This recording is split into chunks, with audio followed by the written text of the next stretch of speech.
des compétences, clairement, termes que j'arrive à identifier, ce qui est parfois compliqué dans certains établissements. Et finalement, partir marcher pendant quelques jours, en étant axé sur qu'est-ce qui fait vraiment sens pour moi, à quoi est-ce que j'ai envie de contribuer, qu'est-ce qui va me donner envie de me lever le matin pour aller bosser. Mais j'ai pas trouvé de plus beau cadre pour faire ça que de faire ça dans la nature.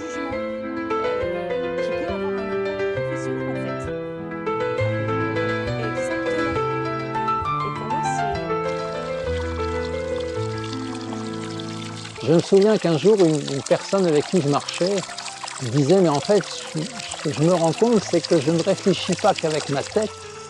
Là, je suis en train de réfléchir avec mes jambes. » C'est comme si le fait d'être en mouvement, ça me donnait accès à des informations auxquelles, d'ordinaire, ma tête n'avait pas accès.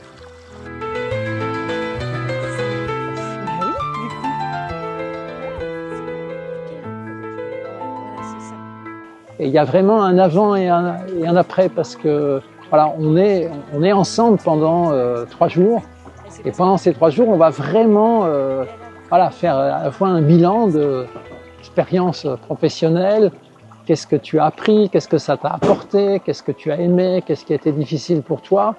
Et puis aujourd'hui, eu égard aux talents, aux compétences qui sont les tiens, dans quel domaine est-ce que tu aurais envie que ça s'exprime demain? Et ensuite, on va pouvoir à partir de là, travailler sur « Ok, je veux aller vers ça, qu'est-ce que ça suppose, qu'est-ce que ça nécessite ?» Parce que changer, c'est toujours un beau projet, mais il y a forcément des peurs, des résistances, des deuils, des choses qu'il faut traverser pour se projeter sur cet après. Et c'est tout ce qu'on va pouvoir explorer en marchant.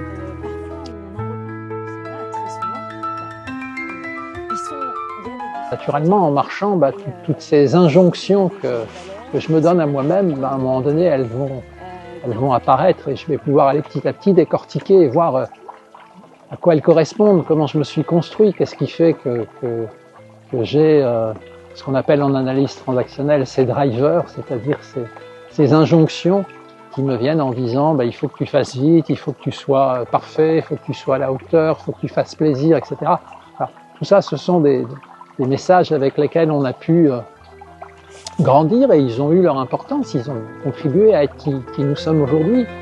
Mais c'est juste qu'aujourd'hui, je peux faire le tri et dire ok, je peux aussi m'autoriser d'aller un peu moins vite, je peux aussi m'autoriser d'arrêter en permanence de chercher à faire plaisir.